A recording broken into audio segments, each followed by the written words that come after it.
Hello, everyone, and welcome. Thank you so much for joining us this evening. My name is Amanda Lamb, and I'm the director at Pine River Institute's Center for Family Initiatives. Thank you so much for taking the time to join us this evening on our topic, Reclaiming Childhood, Smart Strategies for Managing Screen Time. For those of you who are joining us for the first time, Pine River Institute is a live-in treatment program that supports youth and their families who are struggling with addictive behaviors, often alongside concurrent mental health challenges. Located in Mulmer, Ontario, Pine River is a wilderness-based therapeutic program. We have 59 beds funded by the Ministry of Health and are accredited by the Ministry of Education. Our clientele consists of youth aged 13 to 19 who are often considered treatment resistant. This means they've participated in various other programs with limited success, and our program, the only one of its kind in Ontario, takes a family-centered approach to healing. We believe that many of the challenges our youth face can only be fully addressed when the entire family system is involved in the recovery process. The Center for Family Initiatives at Pine River Institute is the educational outreach branch of Pine River and was formed in May of 2021. CFI's mandate is to extend Pine River's reach through educational webinars, much like this one, parent support groups, and clinician training.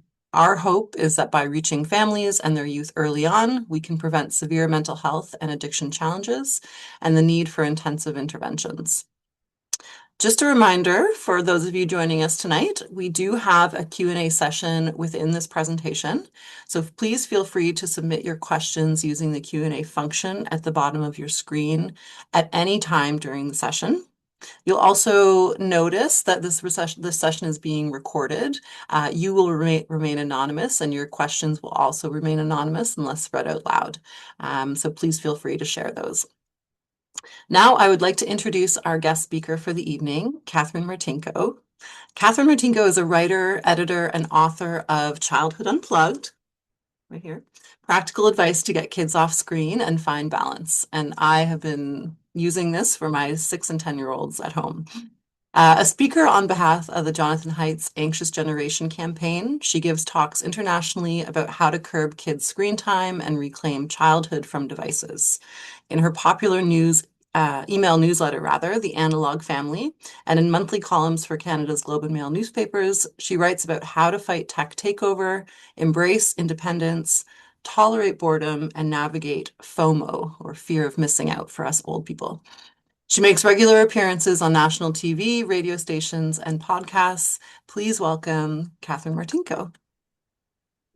Thank you. Thank you so much, Amanda, for the lovely introduction and for all of you to be here this evening to give up some time to sit and talk about a subject that in many ways can be very difficult for many of us, but obviously we are concerned about it enough to spend this time together. So thank you for giving me your attention. As mentioned, I'm the author of Childhood Unplugged, Practical Advice to Get Kids Off Screens and Find Balance. It's my first book.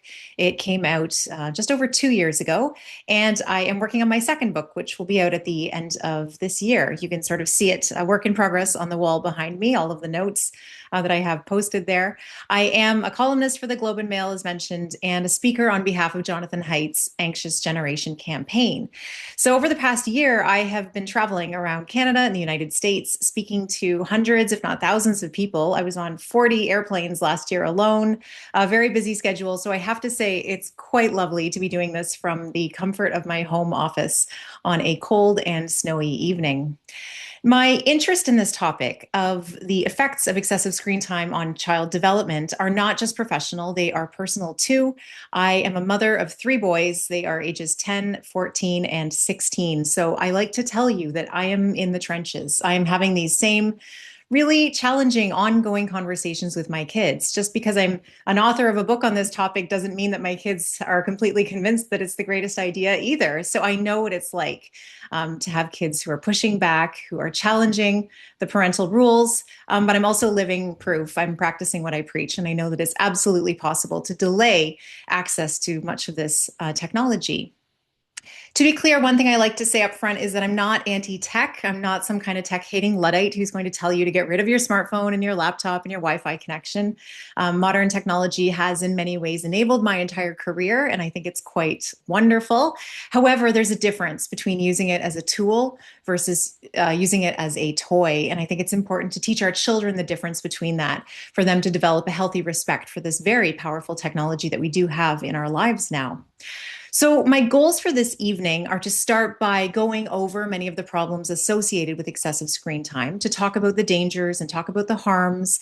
This is sort of a depressing part of the talk. I will warn you up front, it can feel kind of dark, but I think that it's important to look at some of the statistics, to really dive into what the kids are doing online, to give us a sense of just how urgent this issue is. But then I assure you, it will move into more positive, uplifting territory. I will outline a number of solutions that I propose for you to embrace to improve your family's relationship with technology. And then following that, we will move into the Q&A, and I always love to hear from listeners.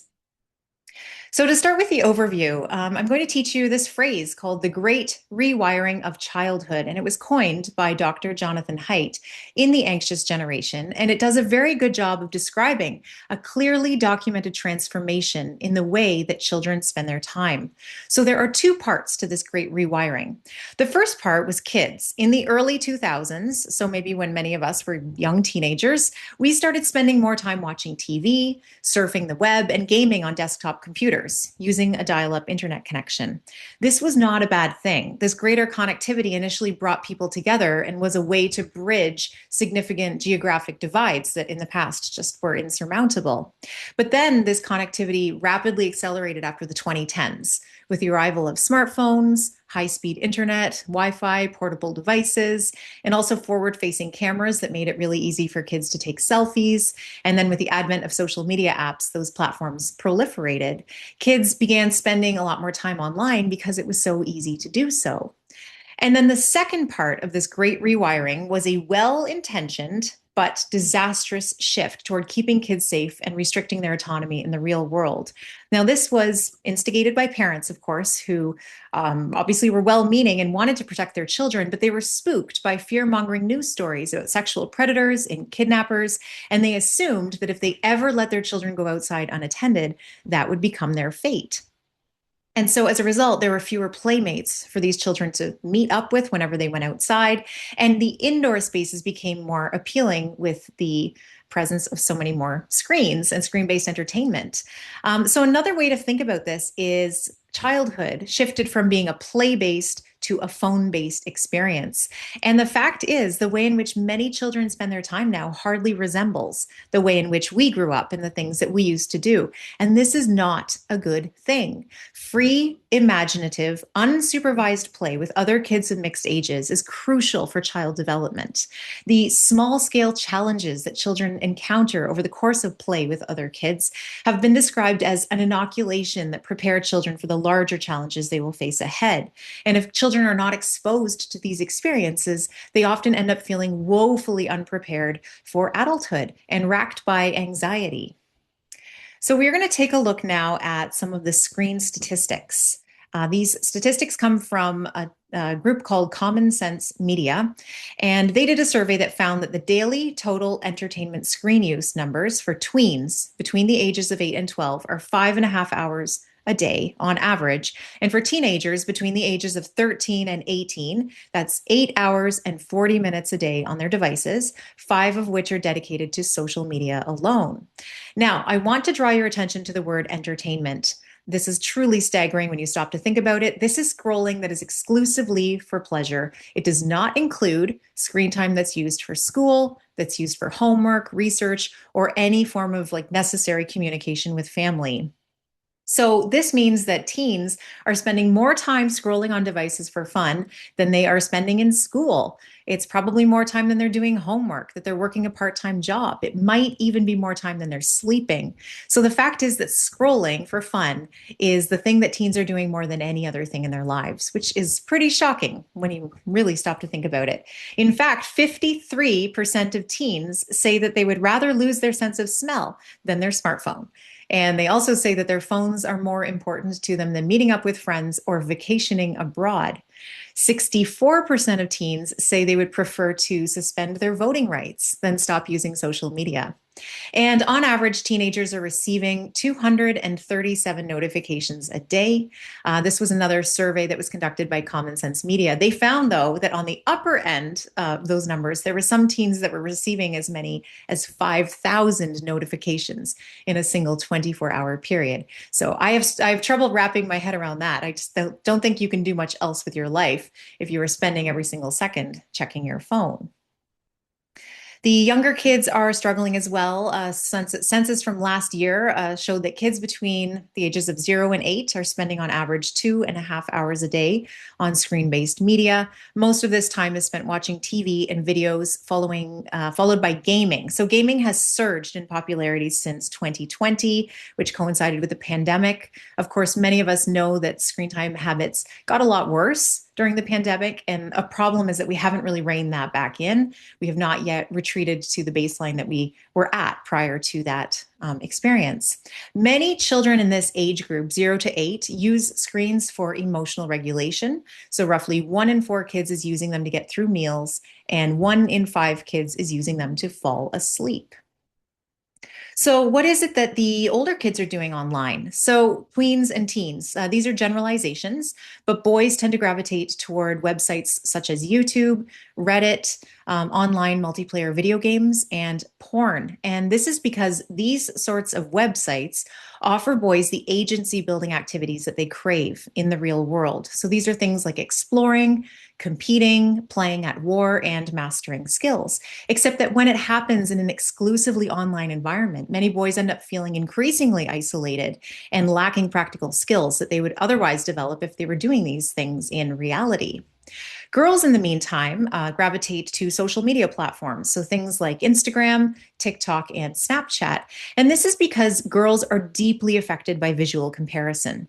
Their aggression also tends to be relational, and these platforms make it very easy to be mean to each other. And girls are more prone to sharing emotions than boys are, which these platforms reward with views, likes, and comments. In fact, the more emotional you are on social media platforms, the more attention you will get, which is what many girls want. So, what are the effects of too much screen time? These are far from comprehensive, but I just wanted to go over some of the primary harms in 4 different categories. We do have quantifiable physical effects from excessive screen time. So we have surging rates of obesity tied to binge eating, which is tied to sitting and watching screens passively, increased sedentariness. We are seeing impaired development of fine and gross motor skills. In fact, when I wrote my book, Childhood Unplugged, I interviewed a pediatric occupational therapist who told me that she and many of her colleagues are encountering underdevelopment in many areas of children's bodies that used to be very rare, but are now becoming quite common. So things like kids tripping over their own feet and not being able to stand on one leg, not having the upper body strength to hang from some monkey bars, and struggling to manipulate small objects like pencils or tie their own shoelaces. And this they attribute to a lack of free play, because it is through play that we humans have evolved to develop strength, to develop agility, flexibility, strength, all of these things that are really crucial to our fundamental well-being. We are also seeing impaired sleep quality. Obviously, when kids are looking at screens in the hours leading up to bed, they are exposed to the blue light that's emitted by these screens. And that blue light impedes the release of melatonin, the hormone that induces sleepiness. So it can be very hard for a child to come down from the hyperstimulation that they experience looking at a screen. And of course, there's reduced quantity of sleep because Netflix and YouTube and social media feeds are just so alluring. Why would you ever want to put those down to go to sleep? So it certainly makes bedtime a whole lot less appealing. I was reading recently too about an epidemic of myopia and nearsightedness in kids that some ophthalmologists are reporting, and increased eyeball dryness from kids not blinking because they're staring at screens so much. So those are just some of the physical repercussions. And then we have the emotional damage that's caused by excessive exposure to screens. Kids who spend a lot of time online tend to be less empathetic. They're more emotionally numb. They have reduced creativity, less curiosity about the world. Keep in mind that the real world feels boring compared to the hyperstimulation of virtuality. We see children with poor academic performance due to chronic distraction. Many kids are very lonely. They are being exposed to exceedingly mature content that simply isn't acceptable for children that age. But because it exists in an online realm and is not age gated and these kids aren't protected, they're seeing stuff that they really shouldn't see, and it's causing some emotional disturbance. Neurologically, this is newer research because keep in mind, this technology has only been around now for about 15 years. So the studies are starting to come in that show that the brain actually is rewired as a result of excessive exposure to screen time. So there was one really interesting study from the Cincinnati Children's Hospital that used MRIs to measure the thickness of gray matter on the surface of children's brains and also the depths between their brain folds. So these are established measures of brain development that are tied to differences in a range of abilities. And what they found is that kids who spend a lot of time on screens from a young age are much better at visual processing, which you might think is a good thing, but they're underdeveloped in other areas that require more complex processing. So this is things like speech development, being able to speak clearly, encoding memories, feeling empathy for other people, as well as abilities to read body language and facial expressions. And then we have social implications, which kind of sounds ironic. Often these devices, platforms are touted as ways to connect with others, but in fact, they undermine the sorts of social connections that kids truly need with each other and make kids feel a lot lonelier than they would if they were hanging out with people in real life. We have increased rates of online bullying. There's a lot of cruelty online. It's very easy to objectify other people and forget that they're humans on the other side of a screen. So people can say some pretty mean things. It's affecting kids' self-esteem, their self-image. Kids are having fewer in-person interactions because they're online so much. And of course, there's just a sense of disconnection often from the people in our own households and our families who live around us because we are sacrificing opportunities to interact with them in favor of the screens. So I am a realist, and I do know that many of our interactions have to occur online. But to be clear, it's problems arise when that's where the majority of a child's social life occurs. So if some of it is online, it's being used to make plans with other kids to meet in person, that's not a bad thing. But problems arise when that is where the interactions dominate. So there's a few reasons for this. Just a quick overview here. Virtual interactions are inferior to in-person because they are asynchronous. So they happen out of sync. We've all had this experience before when you send a message and then you may have to wait minutes, hours, goodness knows, even days before you hear back from your friend. And that is not how we are hardwired to communicate as humans in any way. Imagine if you were face to face with someone and you said something and they chose not to answer for a day. That would be quite disconcerting. Virtual interactions are also disembodied, which means that you miss out on all of the facial cues and the body language that go along with normal human communication and constitute a huge part of it. So much of what we say is inferred from what we are seeing or hearing in the other person's body and voice. Virtual interactions often happen within large groups, which means that communication online can become performative. You are up on a soapbox, you're proclaiming your opinions to people who do not genuinely care about you. You could find yourself inclined to say things that you don't truly feel or believe just because you are trying to fit in or appeal to a specific audience. Again, not a natural or a healthy way for us to communicate. And finally, online interactions have a low bar for entry or exit.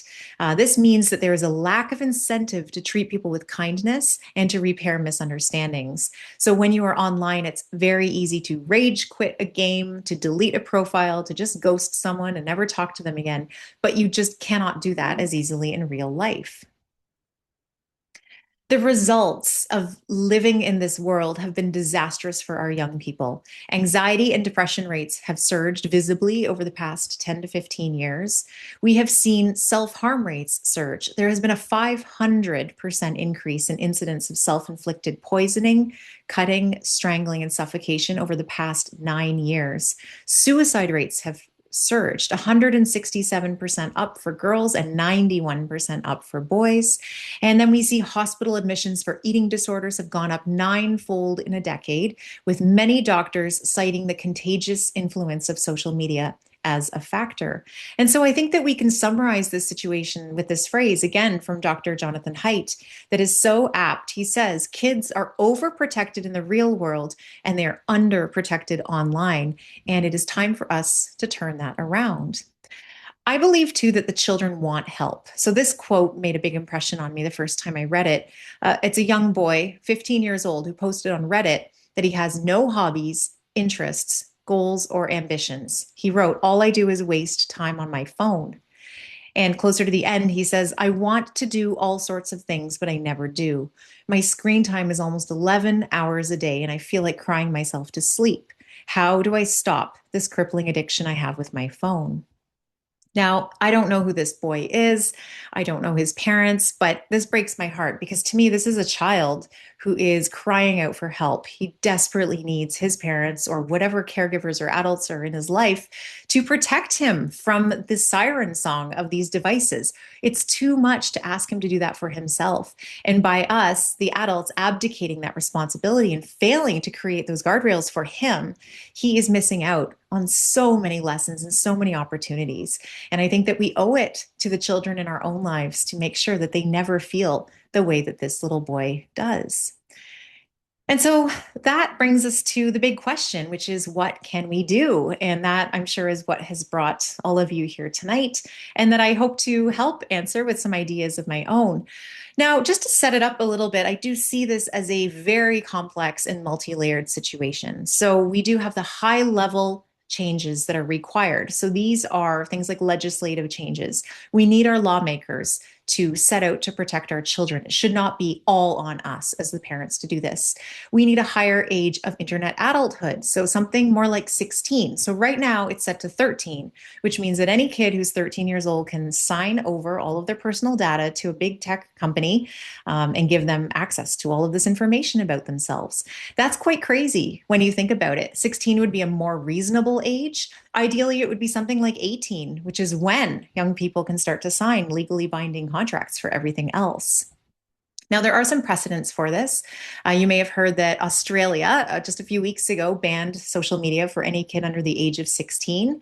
So I think that that is a really impressive move, and it is going to set a standard that the rest of the world will be watching. I think many people are waiting with bated breath to see what happens when you kick millions of kids off these platforms. But it is a bold move, and I do applaud their efforts. I just heard in the news today, Canada's discussing the possibility of making 14 the age limit.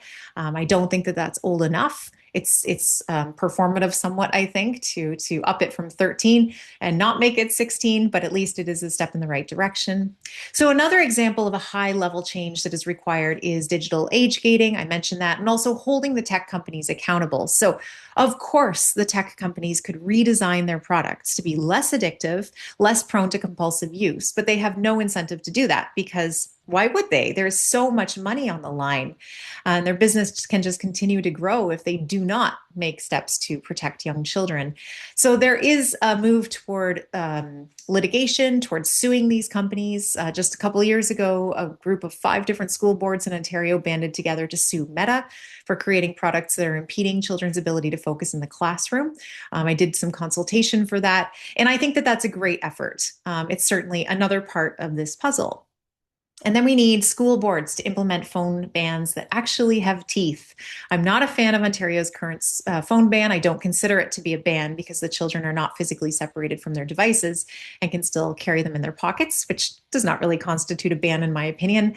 But there are many other schools in Canada, mostly more in the United States, that I'm seeing that are making legitimate efforts to get phones out of the classroom and improve kids' ability to retain academic material. So all of those things are important, and I applaud all of those efforts.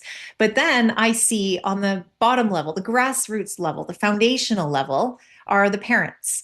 And parents are the gatekeepers. They are the first line of defense. Parents are the ones who usually make the choice to purchase these devices and give them to their kids. They often pay for them. And yet, parents, what I'm seeing right now around the world really is so many parents feel helpless. They feel like there's nothing they can do, that they're at the mercy of this technology and the cultural norms. And yes, those are legitimate feelings. I can totally empathize with that. However, I do think that we have a responsibility to reclaim our authority and to recognize how much there is that we can do to protect our children from phones, and that it starts with us. And if we establish a certain norm, that will then trickle down through our communities and beyond and start to give them the protection that they really crave and need right now. And so, with that in mind, with us as parents, as these grassroots defenders, I would like to offer you 6 guidelines for managing screen time with your own family. So, I'm going to read through this list, and then we are going to talk about each one individually. So, number 1, you can say no. Number 2, no smartphone before 16. Number 3, no social media before 16. Number 4, establish phone free zones.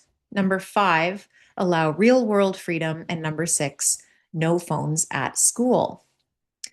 So, starting with number 1, you can say no. We do live in a time where many parents feel quite uncomfortable reclaiming parental authority. And again, I recognize this comes from a place that is well intentioned. We very much want to be our children's friends. But what's interesting when you think about child psychology and adolescent psychology, it is a child's job to test limits, to push up against the boundaries of the household. And it is also the parent's job to hold the line and to stand firm when the child pushes up against it. And I think that even though a child may protest and complain, they also need to know that someone is there, that someone is looking out for them and keeping them safe in a pretty big and scary world. And that's where our job comes in. The decisions that we make around screen time, I think, are arguably the most important ones we make in regards to raising our children nowadays. So you are in charge. It is okay to say no to your child. I can't tell you how many parents have come up to me after talks and said, please just give me permission to say no to my child. And I tell them, you can. You absolutely can. In fact, you must. You also have new information. So don't beat yourself up. If you let your kid have a device too young, or you let them use social media, or you just feel like the rules are too loose and they're driving you crazy right now, that's okay. Maybe you didn't know what you didn't know a year ago, 5 years ago, 10 years ago.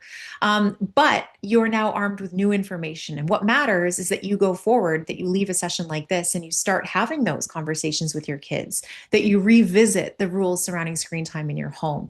It is absolutely okay to change your mind. We should not see changing your mind as a sign of weakness, but rather a sign of growth, of maturity, of learning, of regaining new perspectives on things.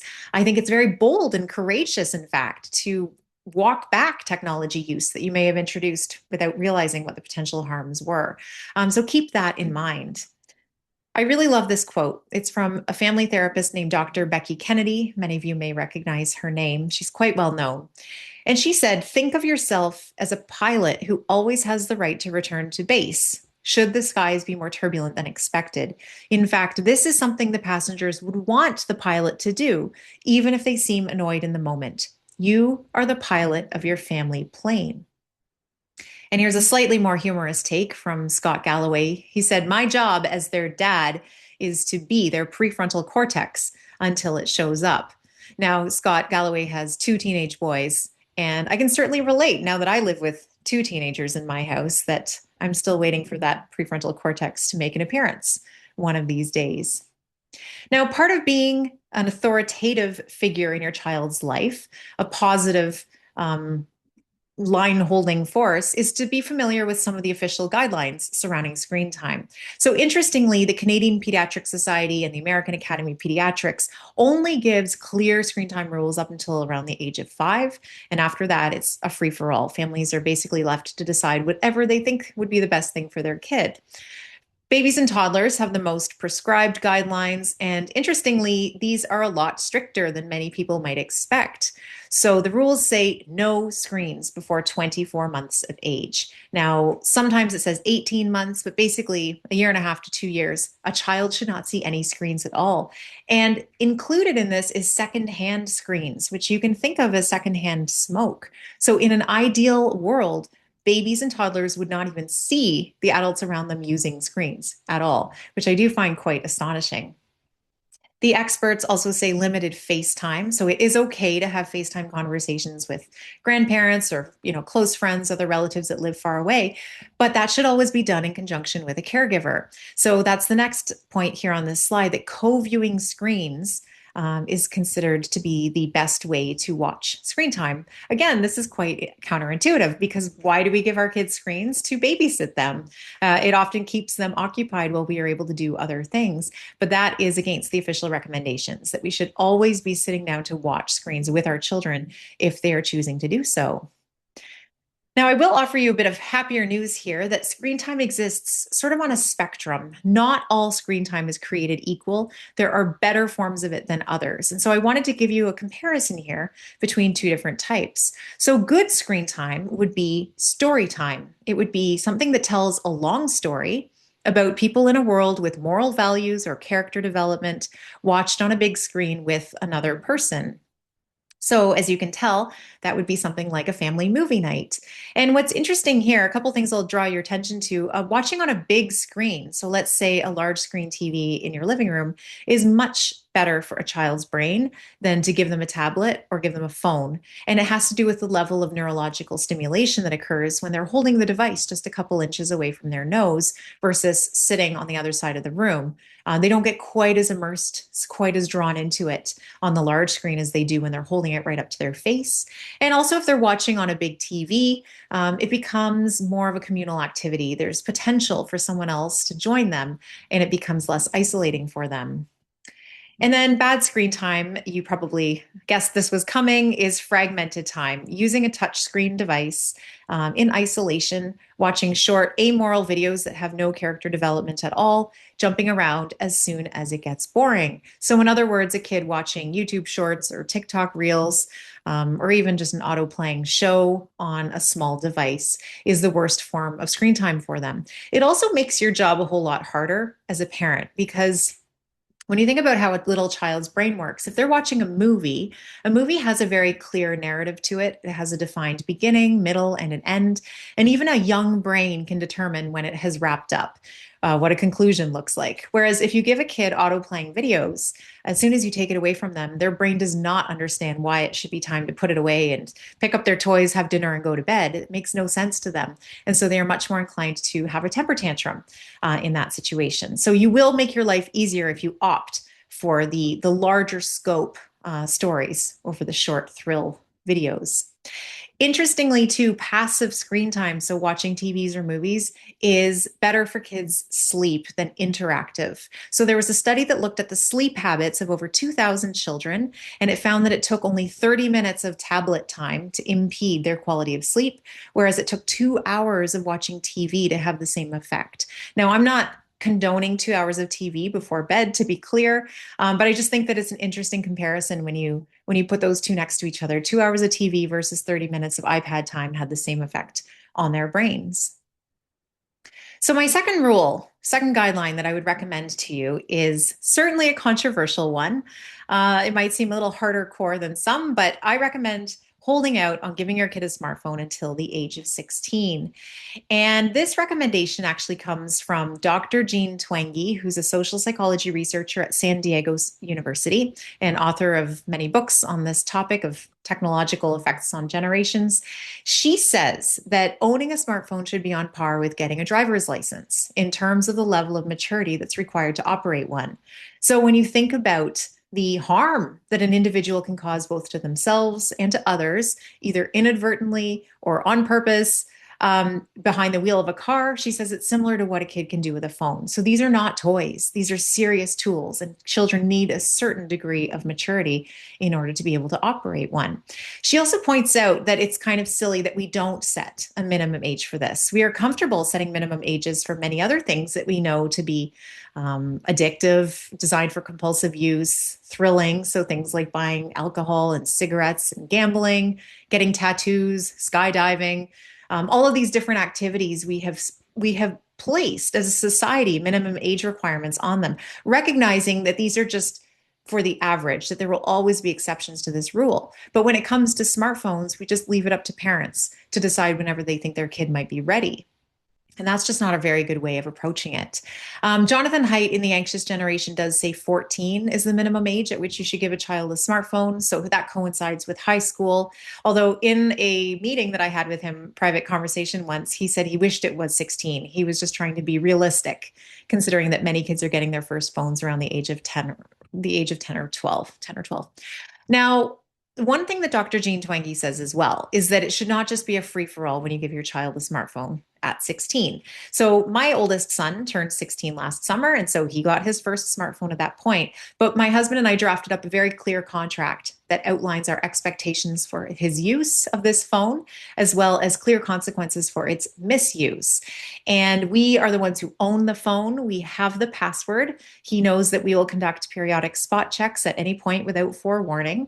There are some clear rules, including he cannot take it into his bedroom at night, and he is still not allowed to have social media. He also cannot take it to school. So I will be touching on all of those points in a little bit, but so far it's been going well. So it might sound a little draconian in some ways, and perhaps it is, but it has improved his social life in some ways. He's able to text and FaceTime his friends and call them a bit more easily, but he hasn't gone down the rabbit hole of all of the other negative stuff that opens up if you don't put these protections in place. So another key point I'll make related to this is that just because your kid doesn't have a smartphone before 16 doesn't mean that they should be cut off from their friends. It's incredibly important to come up with workarounds for how your child might communicate with their friends, because they certainly need that. So there are some different ways you can do this. You can get a landline. Again, might sound a bit archaic, but I can tell you I've met many families that are starting to add landlines into their homes. It's a great way for kids to be able to call anyone they want. It's a great way for parents to be able to call the house when they are out.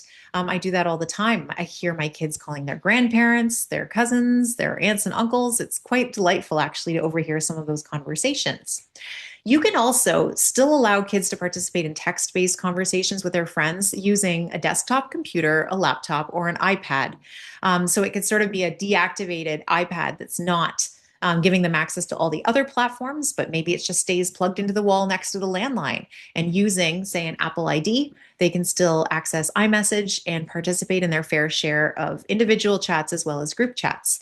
My kids do this from a desktop computer that sits in a common area of our home, and it allows them to have that independent mode of communication with their friends. But I can see everything that's on it, and they also don't carry it in their pocket, so it's not accessible every minute of the day. It introduces a bit of friction between the desire to check the message and their ability to do so, because they have to actually choose to come in and sit down, log in, make their plans, and then they leave. So I think that that's good training. You can also give your child a basic phone. Here in Canada, unfortunately, we have very limited options for cool looking basic phones. We do have those old looking, hideous flip phones that many of us started out with a million years ago. When I offered one of those to my son, he said that he would rather not have a phone at all than be seen carrying one of those. So I hope that our market expands. In the United States, there are lots of great options for phones that look like smartphones so that a child doesn't feel like they're being singled out, but keep them a lot safer. All right, my third suggestion is no social media before the age of 16. So, the US Surgeon General issued an official advisory several years ago saying we do not have adequate evidence to determine whether or not social media is safe for our kids. This is a world that is dangerous. There is a lot of ugly stuff that goes on social media. So, Snapchat, Instagram, and TikTok are the big platforms. TikTok is generally considered to be the worst of all, followed by Instagram, and then Snapchat. Snapchat is probably the most benign, but it's still has a lot of issues. Snapchat in recent years has received more than 10,000 reports of sextortion a month, which its internal analysts say is likely just a tiny fraction of the actual abuse that is going on. And then on Instagram, one stat that I find really alarming is half of young users say they have seen at least one self-harm post, and a shocking 1 out of 3 has copied that same behavior and harmed themselves in the same way. So this illustrates that contagion effect that many healthcare providers are talking about, how a young person who might be sort of bored, just hanging out in their room, they could see something pop up in their Instagram feed that jolts them, that horrifies them. But the fact is, it plants a seed. It shows them how to do something that they might not have ever considered doing before, and then they decide to try it themselves.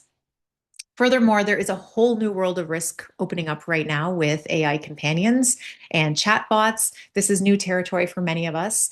But nearly three-quarters of teens report using AI chatbots in the past month, and over half of teens say they're using them multiple times a week.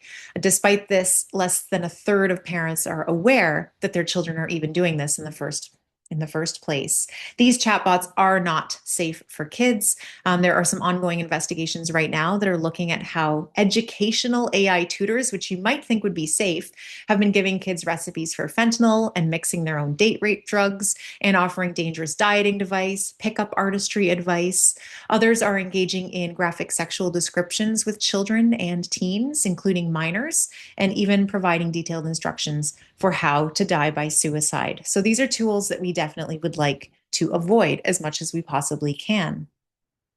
If your kid has started using social media and you would like to walk that back, you absolutely can.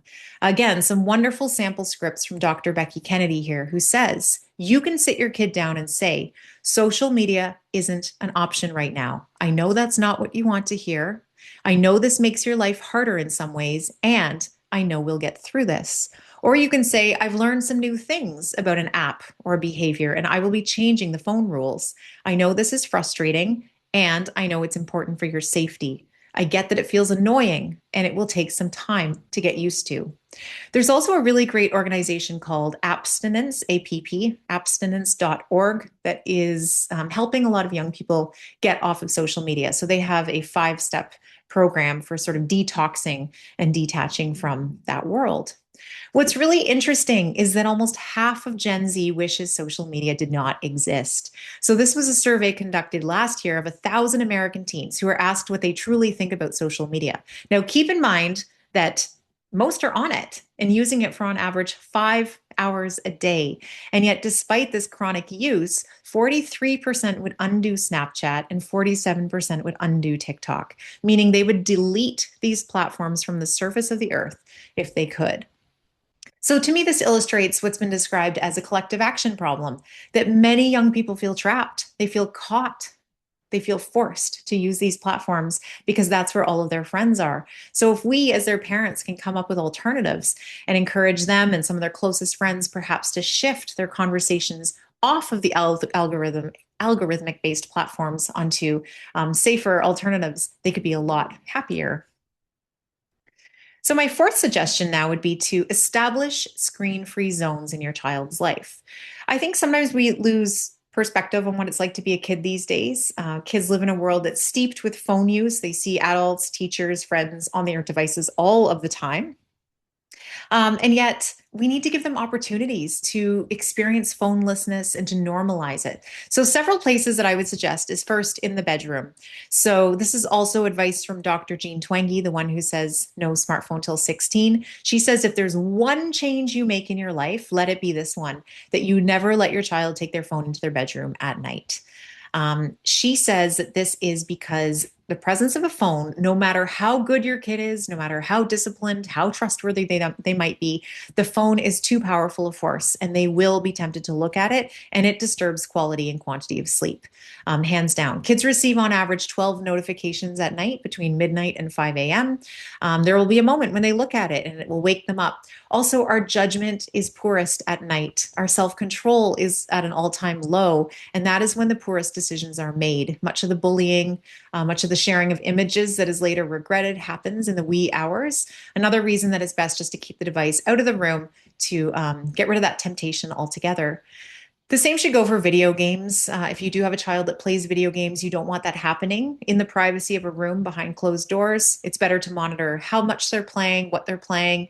It also opens it up for communal participation if it is being done in a main area of the home. Another place to make screen free as a rule is meals. Many of us live very busy lives, and mealtime can be a wonderful opportunity for us to come together with our child or children to talk about how their day is going and have meaningful conversations. And then I put this other one in here, cars are for conversation, because I've been thinking more about it, and I think that it really is an interesting thing to think about. So, I heard this statistic from Dr. Sherry Turkle. She's a prof at MIT, and she says that it takes about 7 minutes for any conversation to go deep. So basically, for the first 7 minutes that you're talking to someone, you talk about the superficialities, the banalities of life, how your day was, what did you get on the test, what's for dinner. But after that 7 minute mark, someone has to make a decision. Someone has to make a choice to become more vulnerable, to open up, to offer some interesting insight. But she said the great tragedy of our times is that fewer and fewer conversations are going past that 7 minute mark because everyone has an escape hatch in their hand. And I think that's very sad. I think our children, especially our teenagers, desperately need to have deep conversations with us. And so if you can create a rule that the car is a place where no one's on a device, at least let's say for the first hour, if you're on a very long car trip, it creates opportunities for those conversations to happen, which is very important. Number five, allow more real world freedom. So I think another component to curbing excessive screen usage is to open up the real world to our children. So you sort of have to fill the void that's left when you get rid of the devices. You can't take away devices from a child and then expect them to know what to do. You do have to give them things to do. You have to let them go. You have to allow them more freedom and responsibility. And this ends up also being a great cure for anxiety in the long term. So you, like I mentioned, you're fixing your analog life first. You are filling the void. You may have to go through what's called a replacement phase when you swap out the digital toys for real, physical, analog things. So materials, craft supplies, sporting gear, musical instruments, books, puzzles, all these different things that you're going to put in your house. We need to see our home environments through the eyes of a child. So children are deeply embodied creatures. They see things and it sparks their curiosity. And part of this is embracing mess and chaos. I know from my own experience with three boys that often I had to fight the urge to put things away because if I left them out, the boys would rediscover them, and that could occupy them for hours of imaginative play. So I tell myself in moments of frustration when it's very chaotic that there will come a time when I miss the sound of children playing and making noise and making messes, that it is fleeting, and that is part of their experience. It's part of what they are owed as children growing up in this world. You can also make efforts to make your yard more inviting if you have a yard. We always want our kids to play outside, but look outside. Is there stuff to do? Are there fun games and activities there? I've invested in a number of things to try to make my yard more interesting. We do have a secondhand trampoline that I bought from a neighbor. There's a slack line. We have a basketball net in our driveway, a mud pit, a place where when they were younger, they used to make a lot of mud with the hose, and it kept it out of the other area of the yard, which was sort of helpful somewhat. But you do have to make these efforts as a parent. And the more you do it and model it and set it up for your child, the better they will get, because free independent play is like a muscle. Kids have to develop it, and then they have to train it and practice it. And over time, you will be able to step back completely as a parent, and they will know how to entertain themselves. Finally, my sixth recommendation is no phones at school. So you're probably hearing about this heated debate right now about banning phones in schools. And I think that that's really important. I would love to see a phone ban. But I would also say to parents that it starts with you. You are the ones who can make the decision about whether or not you're even going to send that device to school with your child. I can't help but feel sorry for many educators for having to deal with this. Why is it on them? They are trying to do their job of educating our children, and yet they are also having to police the children's phone ownership, which I think detracts from the ultimate goal of their job. As parents, we wouldn't let our children take many things to school. We wouldn't let them take personal TVs and set them up on their desks, and yet we still are allowing them to go out the door with their phones. So I would challenge parents, could you push back on that? Is it okay if your kid cannot be reached during their commute to school? Obviously, when they're at school, you can call the office. You can get in touch with them in the case of an emergency. But having that time when they are unreachable in between going to school and coming home might not be such a bad thing. We know that phones don't belong at school for a number of reasons. First of all, it does detract from a child's ability to retain cognitive content. So there was a really interesting study done in 2017 called the Brain Drain Study, and it showed how the mere proximity of a phone impaired a child's ability to perform on a test. So even if a phone is on silent, face down on their desk, in their pocket, or in a bag at their feet, those children performed much worse on a test than those kids whose phones were in their locker down the hall. And this has to do with the level of mental energy that's expended to avoid looking at a phone. So it actually takes work for us to not look at a phone. We experience this even as adults, but it is exacerbated for children. So that's why it is very important for them to not even have the phones in their pockets. And then secondly, phones link children to their parents. There's a reason why phones have been called the world's longest umbilical cord. And that might be a good thing from the perspective of the parent, but not from the child, not from the standpoint of development.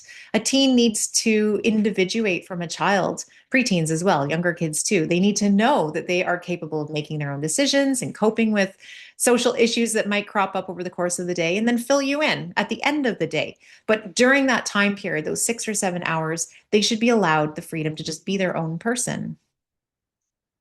There are other things too that schools can do. I would love to see schools issue a statement of support for any families that choose to delay access to social media, as well as smartphone ownership. So right now it's kind of weird. It's unusual to be on the outside of that. But if a school just said, we applaud any efforts by families to delay smartphone ownership until, 14 or 16 or whatever it may be, that would help make it aspirational instead of making it weird for the families that are waiting.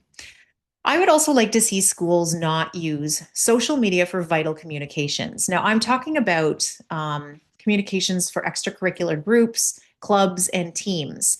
So any school sanctioned activity should not be relying on a platform like Instagram or Snapchat to communicate with its team members, because it puts a lot of pressure on families to cave and let their kids get these platforms earlier than they may have chosen otherwise.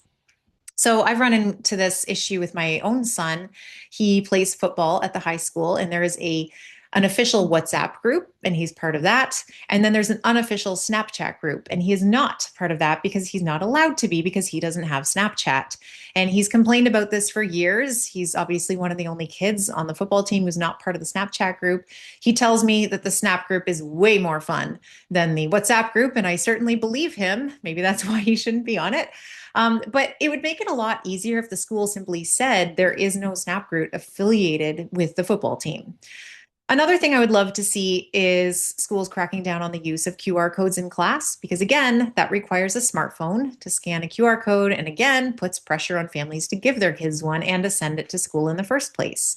So we did have an incident with one of my kids when he was in grade 9. There was a visiting speaker who came and put a QR code on the board and asked all the kids to scan it to conduct a survey. And my one son was the only kid who couldn't do it. And he felt very embarrassed. The only reason I found out about it was because his teacher called to apologize for all of the teasing that ensued after that. So he had been essentially outed in that moment. He had not shared with his class that he didn't have a smartphone. It hadn't come up until that adult brought it to everyone's attention. So those are little things that schools could just keep in mind. I would remind parents that if you're scared of the idea of sending your child to school without a smartphone, you really shouldn't be.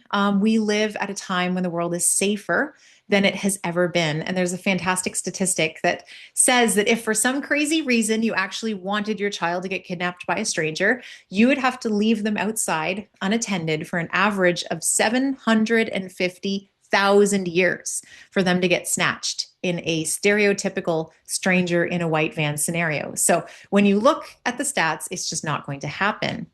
I think too, we often give our kids these phones in the name of safety. We assume that it's keeping them safe, but we don't think about the other dangers, the physical, the real literal dangers that are opening up. So I often think of a conversation I had with a mom in Vancouver whose 2 teenage daughters travel by public transit every day without smartphones. And these 2 girls have told their mother that they are extremely aware of the presence of creepy strangers in the vicinity when they're waiting at a bus stop or if they're on a train, and they keep away. But what they're worried about is all the other kids they see around them who are oblivious to their surroundings because they have their AirPods in and they are just looking at their screens. And these kids have no idea who's around them, no idea what's approaching and what could happen. And so the question then is, who is safest in that situation? Is it the kid who has the smartphone who can hypothetically call their parent after something has happened to them? Or is it the kid who is alert and aware and relying on all of their senses to detect and avoid danger before it happens? And I don't know about you, but I would much rather know that my kid is crossing a street, looking up and around, hearing everything that's happening and paying attention than, just carrying a device that may or may not allow him to get in touch with me. And as we wrap up here, I just want to give you a couple more ideas. So, regular tech fasts are always a smart idea. A general recommendation is to have 1 hour a day, 1 day a week, or 1 week out of every year. You might want to try doing a tech Sabbath, tech Shabbat, it's sometimes called, a 24-hour tech fast as a family every single week when everyone powers down, logs off. And it can be a really good experience to sort of reconnect and rediscover other ways of enjoying and spending your time. You could look at getting a lockbox. I have a few friends who swear by the presence of a lockbox with a timer where you lock up your phone and you cannot get it out of that box until the timer goes. It's an effective tool for kids and for teenagers who need to study, who need to get homework done. Maybe it's something that you just do for 2 hours as soon as they get home from school, or I don't know, you could come up with a plan that works for you, but it is quite effective to create that physical barrier between the child and the device. You could consider having a phone basket at your door. So I know a woman who keeps a basket right in the foyer, and whoever comes to visit is expected to deposit the phone in this basket whenever they walk into the house. Again, she's not taking it away from them. She's just making it a little less convenient for them to look at it. I've started doing this occasionally with my friends, my kids' friends, the older teenage boys. So I just tell them to put it on the kitchen island, leave your phone there. You can come check it whenever you want. But I've noticed that it is a real deterrent when they know that they have to make small talk with me in the kitchen if I'm preparing food at the same time. So little things like that are just interesting workarounds. You might want to consider sending your child to a phone-free summer camp. So many parents report their children coming home from summer camp as a transformed individual. They say that they have their child back after years of them feeling like an internet person. And what's really exciting about a phone-free summer camp is that everyone else is phone-free too. You're not alone. There's hundreds and hundreds of children that are also entirely present for that experience, and that can be very exciting. You might want to get a pet. Perhaps that is a controversial suggestion to make, but I do know that having a pet can occupy much of a child's time and teach them some great lessons. We have a $25 hamster. It's probably the best 25 bucks I've ever spent. We've had this hamster. Well, I should say she's actually been swapped out a number of times over the years, but she has occupied many, many hours of my children's attention. And then finally, think to the past. So if you're stumped for inspiration, just think about how you used to entertain yourself. You, with your siblings, with your friends. Children have not fundamentally changed in a single generation. They still have the capacity to be thrilled and delighted by many of the things that we enjoyed doing. So maybe it's just a matter of exposing them to some of these experiences that used to thrill us. Finally, I think it's important to say that parental modeling matters. We as parents cannot not model. Every single thing that we do is an example for our children, and we teach far more to them through our actions than we do through our words. Now, to be clear, the way in which adults use phones is going to be different than the way in which kids use phones. The rules don't have to be the very same, nor should they be. Our brains are not developing to the extent that kids are, but still we communicate values to them through the ways in which we use this technology. So we have to ask ourselves, do we prioritize face-to-face conversations with other people? Do we show up and are we fully present whenever someone is with us or speaking to us? Do we spend time offline? Do we have analog hobbies? Do we read books? Do we play musical instruments? Do we go outside? Do we exercise? Do we get fresh air? Do we get enough sleep? There's so many things that we can do, little tweaks in our own lives that will deprioritize the role of screens and show our children that this is a meaningful and important way to live. So don't underestimate the power that you have as a parent to model those habits. And lastly, I'll leave you with this graphic, which I find very impactful, that we adults choose what is hard. If you're willing to make hard decisions up front, you will have an easier life of it. And I believe that your children will too. And if you just go the easy route and do the status quo and follow along with what everyone else is doing, just because everyone is doing that, you might have a harder time of it. When I hear from some of my own friends about the very challenging things they're facing with their kids, dealing with screens, so severe anxiety, let's say, induced by excessive cyberbullying. I have one friend whose daughter has attempted suicide a number of times, induced by cyberbullying. It's been very tragic. My heart breaks for these people, and I think I would much rather be fighting with my kid about why he can't have a smartphone or social media yet than having to deal with the fallout from having allowed it. I think when you don't let your kid have a phone and you hold that line and you stay strong, you have one fight. But as soon as you say yes, you open the door to 1,000 fights and they will just never end. And so I urge you to sort of reframe this narrative, to think of it not as something that you are keeping away from your child, but rather you are protecting your child from and opening them up to life, and to the childhood that they truly deserve to have.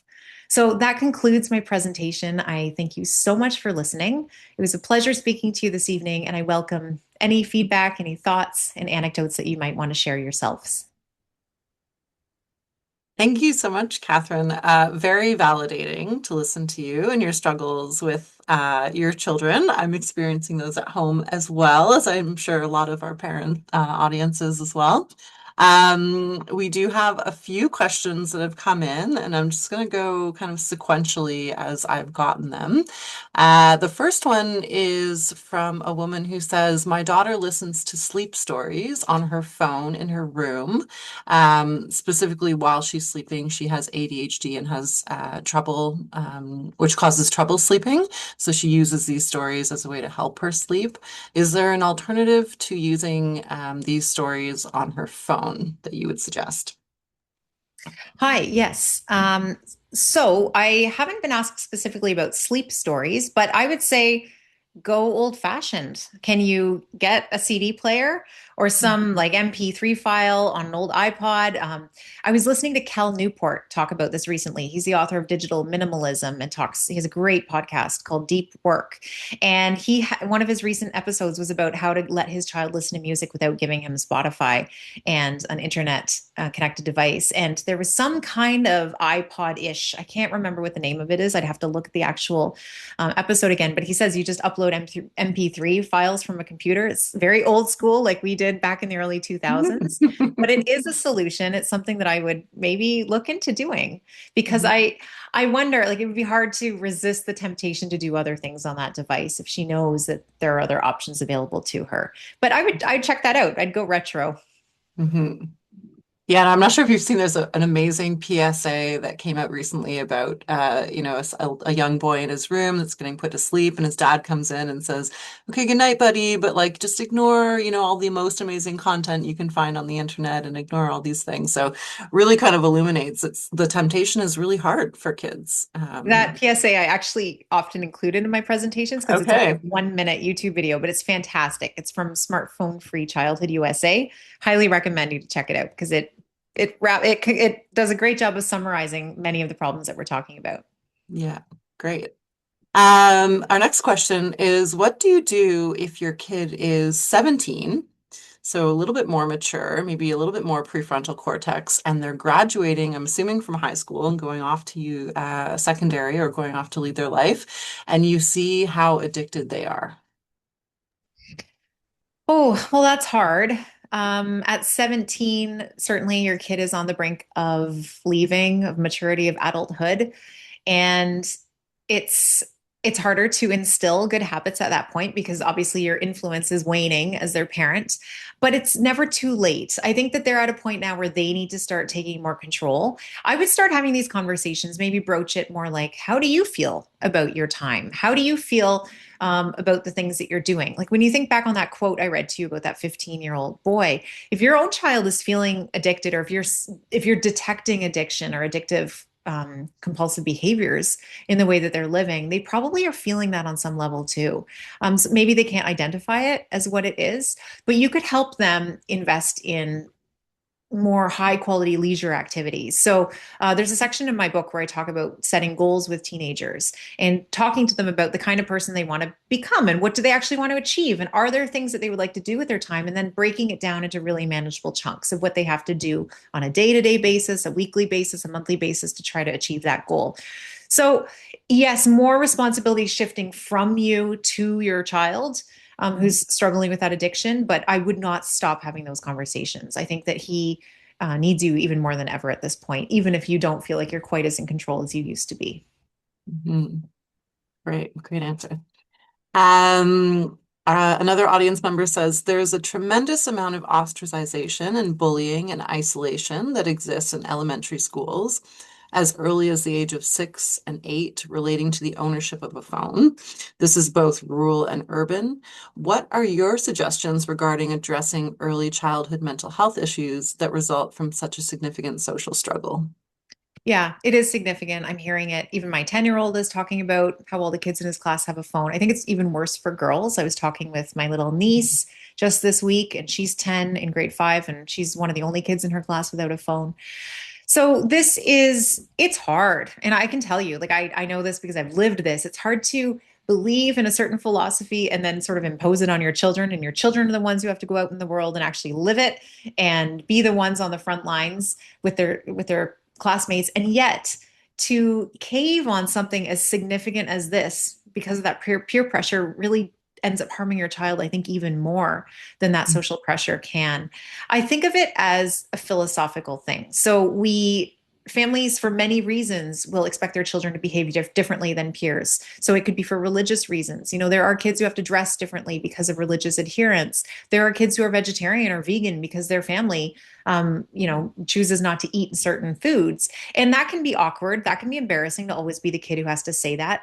Um, and I see it as with my kids, it is a philosophical difference. This is just something that we do in our family. It's difficult. I recognize that. I try to bridge it as much as I can with workarounds, such as the computer texting, the landline, things like that, talking to the parents of their closest friends to see if there's ways to make it less awkward, having phone-free play dates, just normalizing the behavior as much as you possibly can. You also don't know what influence you're going to have.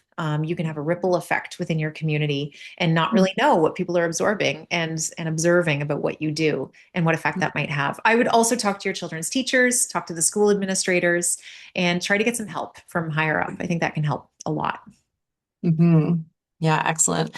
I think too, like we're on the precipice of this awareness as parents, and because you were mentioning, this technology is so recent. Before it was kind of, let's just provide this, and now we're recognizing the problematic behavior, and so it can be really hard to be the change makers right on the threshold. So lots of compassion for those parents that are dealing with that.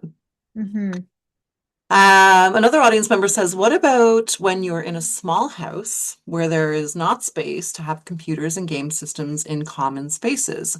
Struggling with managing screen time as my sons both have their computers in their room for this reason, trying to turn the internet off at certain times each night. Mm-hmm. Yeah. So I guess I don't know how old your sons are. I think that if these are computers that they're using for schoolwork, so let's say your sons are in high school. I know my sons were both given laptops by their high schools in grade 9. So those are sort of mandatory, unfortunately. Those computers, we do encourage them to do their homework at the dining table and have it out of their bedrooms as much as possible. Yes, it causes more distraction from what's going on around them, but it's less distraction than if they were just alone with their computer in their room. So that's one thing. If your kid is younger than that, do they need a computer? I don't really know what they're doing for entertainment. Is that something that you could just try to minimize? As for gaming consoles, again, a great recommendation I was listening to with Cal Newport is he says no internet-based video games as a rule. So get an old school console with some kind of cartridge or some game that you've paid for that you put in and you play it for your 40 hours and then it's over.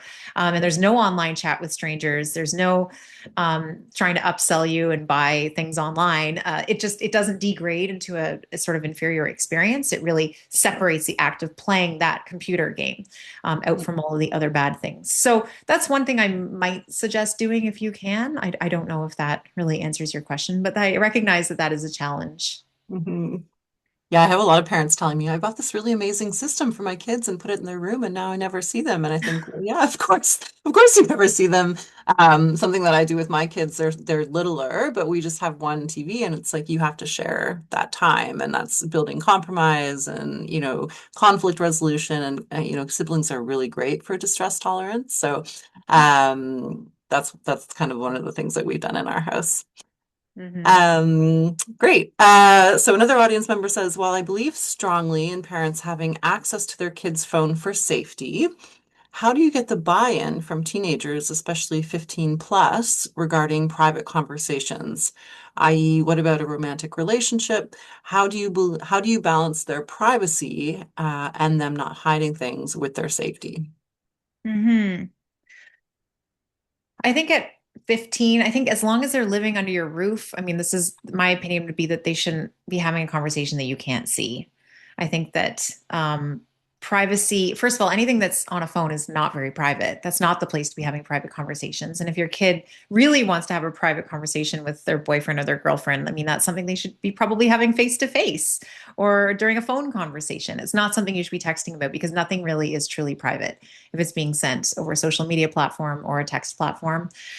Yeah, I don't know. I think that I think parenting is more important than privacy. And this is such a dangerous and scary world. And I know it might sound overblown, but no, I think the facts are really showing that it's a wild west out there, that kids are doing all kinds of things that they shouldn't be. I think we need to err on the side of extreme caution in monitoring these devices and not apologize for the fact that we're looking at them regularly. Um, I don't think that you need to feel bad. Once they leave the home, of course, they're on their own. We don't know exactly what they're going to do, but we have this limited time period during which to train them and to normalize certain behaviors and establish habits in hopes that they will carry those forward. Mhm. So those are my thoughts. Mhm. Thank you.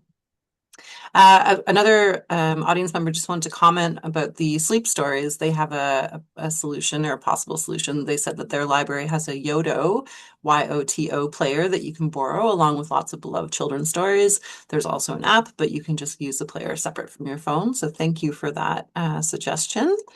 Another question here. What about giving your young teen a phone to have when they are babysitting others in case of an emergency? Yeah. So I would definitely be open to that. So that's another workaround that families have. They will have a shared family phone. They'll get sometimes a basic phone. It doesn't have to have all kinds of bells and whistles, but it is a shared phone that is loaned out to whatever family member is leaving for the day for whatever activity they may be going to. So I think that's a great thing. And the more workarounds you can come up with to prevent that ultimate step of just handing over the internet in a child's pocket in the form of a smartphone, the better Mhm. off that they will be. And you can talk to the person whose house they're babysitting at, find out if they have a landline, if they have a phone that your kid can use to call you. You know, these are conversations that you can have. I know one of my son's babysitting clients, that family ended up getting a landline because they wanted to be able to reach him when he was babysitting. And now Mhm. they love it because they're using it for all kinds of other reasons as well. We're bringing back the old technology. It's awesome. One of our other audience members says, how do you manage the emotions? And I'm not sure whose emotions they're talking about. Maybe we'll look at both, but how do you manage the emotions of telling your kids no? Mm. Yeah, I'm going to guess well, I guess that could be both parental Could be emotions both. or Yep. teen emotions. I think it sort of comes back to that statement I made before about this being a philosophical thing. I do believe in it. And I think when we inform ourselves as parents and stay up to date on the research, it doesn't take long to be convinced that we are doing them a favor, that we are setting them Mhm. up for greater success by holding out, even though it's unpopular and deeply uncomfortable. And so I do tell parents, you have to get comfortable with being uncomfortable. It's Mhm. not fun. Like, I believe me, I do not enjoy having these conversations with my kids over and over and over again. And my son has been asking for a smartphone for years, just like every kid does. And one thing I've noticed is now that he's 16 and has the phone, the 14-year-old has stopped asking because he sees that there is an end in sight. He sees that I actually, um, came through with what I had said we were going to do. And he understands, he's read the contract as well. And he knows that that end goal is now in place. Mhm. So that's created a bit of strife or sorry, of resolution. regarding that. I would also say that with the teen emotions, the kids are very emotional about this topic as well. Um, yeah, that is an ongoing struggle. It's difficult to be different. But if you can get just a couple friends who also don't have phones, I know my one son pushed back for a very long time and claimed that he was the only one. But then when I started digging a bit more, his best friend only had an iPad, did not have a phone, and then another friend of his didn't have a phone at all. So kids are not always upfront about what their phone status is. They are not exactly incentivized to be honest about it, I think. So Mhm. you're not as alone as you might feel. Kids are not crowing about being phoneless. So, and the families that are delaying are also not talking about it on social media. Like they're quietly doing their thing because they believe it to be the right thing. So Mhm. know that you are not alone, that there is a community out there. It is sometimes hard to find that community. I wish it were easier, but I think it is becoming easier as Mhm. time goes on. Yeah. Yeah, really great point that you can't always trust everyone else at the school is doing this, and I'm the only one that's left out. So, um, great example. One of our other audience members says, can you give examples of parent modeling? What guidelines can you suggest? And is in reference to, our kids are watching us and how do we model good behavior? Yeah, so I try not to be on my phone when my kids are around. That's the that's the holy grail. Of course, it's a little bit harder than that in reality. As someone who works from home and works exclusively on my laptop, I try to batch my tasks. So Mhm. defining my workday physically and in terms of timing. So I do keep my computer in an office that I have to go to in order to work on it. I rarely bring my computer into the house and do work there. Um, I've sort of adjusted my work day. I have the privilege of being able to adjust those work hours. So I recognize not everyone can do this, but I often start very early in the morning and put in a few hours. And then when the kids get up, I can be fully present for them for the hour that they're getting ready for school. And then they leave, and then I go straight back to my computer. So if you have that kind of flexibility, it can be very helpful. I think what's key is not to be multitasking in the presence of our kids, to really Mhm. listen to them and talk to them and pay attention when they're talking to us, when we have the time to talk to them, and not be sort of absent-mindedly looking at our phone and looking at our kid and making them feel like they matter less than the device. I think that has a bit of a harmful, hurtful effect, especially on little kids who don't necessarily understand what we're doing. Another thing I like to do is swap out digital tools for analog tools. Again, it sounds old fashioned. Smartphones are amazing, smart Swiss Army knives of multi purpose tools, but in reality, it doesn't teach much to a child about how to operate in the world. So, things like I use physical cookbooks to cook dinners. I have regular alarm clocks beside all the beds in the house. We have calculators, we have sticky notes and pens for making grocery lists. We have a chalkboard on our wall where we write down, food that we need to buy and errands. We have a paper calendar hanging on the wall that the kids can read and reference and add to.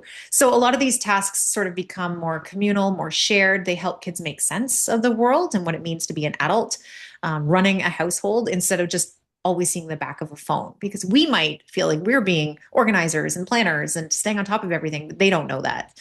For all they Mhm. know, we're just scrolling on Instagram. Mhm. Love it.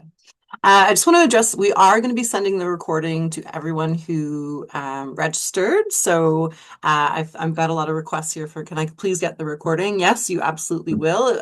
Give us a couple of days. We'll just go through and make sure it's all up to snuff, and then we'll send it out to everyone that's registered. And you please share widely.